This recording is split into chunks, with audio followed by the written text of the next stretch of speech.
প্রিয় ষষ্ঠ শ্রেণীর শিক্ষার্থীরা, শুভেচ্ছা নিও। আজকে আমি তোমাদের গণিত বিষয়ের নতুন বই থেকে প্রথম অধ্যায় এর অনুশীলনী 1.6 থেকে 4 নম্বর অঙ্কের সমাধান করে দেব। প্রথমে তোমাদের বলবো, যারা আমার চ্যানেলটি সাবস্ক্রাইব করো নাই তারা আমার চ্যানেলটি সাবস্ক্রাইব করবে এবং আমার সাথে থাকবে। তাহলে চলো আমরা ক্লাস শুরু করি। গণিত অনুশীলনী 1.6 4 নম্বর অঙ্ক, ভাগফল নির্ণয় করো। লক্ষ্য করো, এখানে 3টি অঙ্ক দেওয়া আছে। এই 3টি অঙ্কে দশমিকের ভাগ করতে হবে। তো চলো এখন আমরা এর সমাধান দেখে নিই।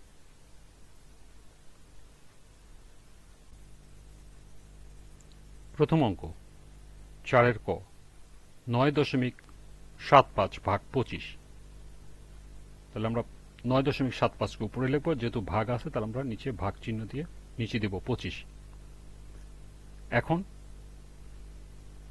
হর এবং লব উভয়কেই 4 দ্বারা গুণ করব। কেন গুণ করব?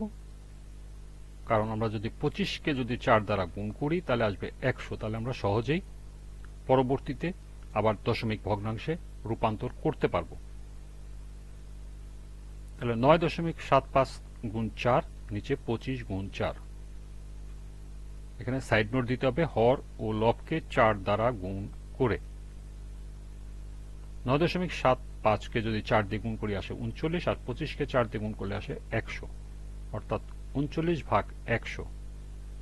এটাকে আমরা যদি দশমিক ভগ্নাংশে রূপান্তর করি তাহলে 39 লিখব। আর যেহেতু 1-এর পর 2 শূন্য আছে, তাহলে 2 ঘর আগে দশমিক দিয়ে আগে একটি শূন্য দিয়ে দিব। অর্থাৎ এটি হলো উত্তর। নির্ণয় ভাগফল 0.39।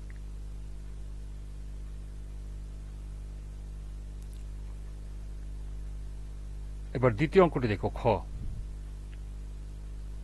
97.17 ভাগ 0.0123। তাহলে 97.17কে আমরা উপরে দেব, ভাগ নিচে দিয়ে 0.0123। এখন আমরা যেহেতু এখানে দশমিকের পর 4টি ঘর আছে, অর্থাৎ আমরা 1-এর পর 4টি শূন্য দিয়ে অর্থাৎ 10,000 দিয়ে হর এবং লবকে গুণ করব। আমরা যদি হর এবং লবকে গুণ করি তাহলে কি আসে দেখো, 97.17 গুণ 10,000 নিচে 0.0123 গুণন 10,000। উপরে গুণ করলে আসবে 97,1700, আর নিচে আসবে 123। এটাকে এটা দিয়ে গুণ করলে, যেহেতু 4 ঘর পর দশমিক আছে, দশমিক উঠে গিয়ে এই 4টি শূন্য কাটা যাবে, অর্থাৎ 123 চলে আসবে। আমরা যদি 9,71,700কে 123 দিয়ে ভাগ দিই তাহলে আমাদের আসবে 7,900।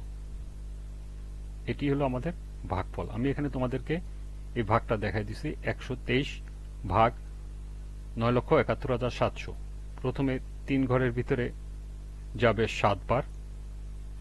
123কে 7 দিয়ে গুণ করলে আসে 861, বিয়োগ করলে আসবে 110। উপর থেকে যদি আমি 7 কেটে নিই তাহলে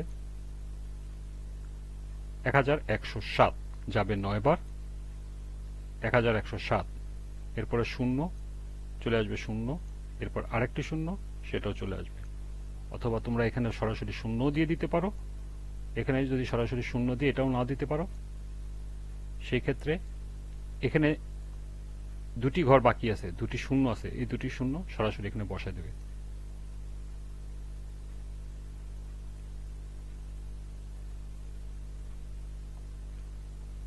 এরপর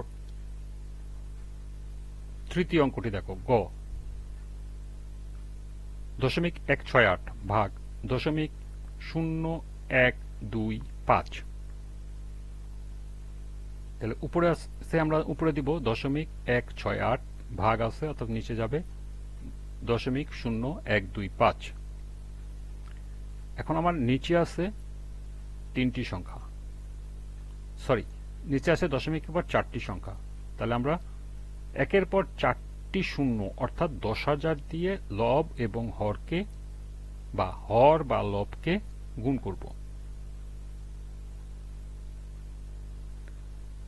এটা যদি আমরা গুণ করি তাহলে দেখো 0.168, একে যদি আমরা 10,000 দিয়ে গুণ করি তাহলে সহজে নিয়ম হলো 168 লিখব। এরপরে দশমিকের পর তিনটি ঘর আছে, আমরা তিনটি শূন্য বাদ দেব। তিনটি শূন্য বাদ দিলে থাকে একটা শূন্য, একটা শূন্য বসায় দেব। অর্থাৎ এটা তোমরা ক্যালকুলেটর ছাড়াও করতে পারবে। তেমনি নিচে দেখো 0.0125, আমরা প্রথমে 125 বসাবো। এরপর দশমিকের পর আছে চারটা ঘর আর এখানে আছে চারটা শূন্য, তাহলে আমরা চারটা শূন্য কেটে দেব, বাদ দিয়ে দেব। তার মানে 125কে 1 দিয়ে গুণ করলে 125ই আসে। এখন উপরে থাকতেছে 1680 আর নিচে থাকতেছে 125। আমরা যদি এটা ভাগ করি তাহলে কত আসে দেখো। 125কে যদি আমরা ভাগ করি, প্রথমে 3 ঘরের ভিতরে যাবে একবার, 125 থাকবে, বিয়োগ করলে আসে 43। উপর থেকে যদি আমি শূন্য কেটে নিয়ে আসি তাহলে 430, এর ভিতরে যাবে 3 বার, 375 থাকবে 55। তাহলে আমরা একটা দশমিক দিব, দশমিক দিয়ে একটা শূন্য নিয়ে আসবো, হবে 550, যাবে 4 বার, 4 125-এ 500, বিয়োগ করলে আসে 50। আবার একটি শূন্য দিব, আবার যাবে 4 বার, অর্থাৎ 4 125-এ 500। অর্থাৎ আমাদের ভাগফল হলো 13.44।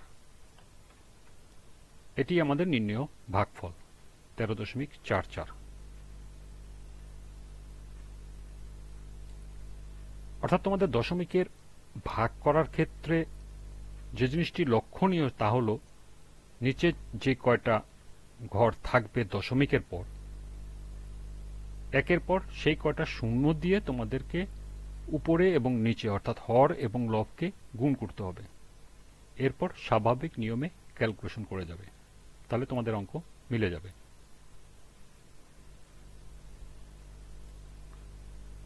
এই ছিল 4 নম্বর অঙ্কের সমাধান। আজকের ক্লাসটি এ পর্যন্তই।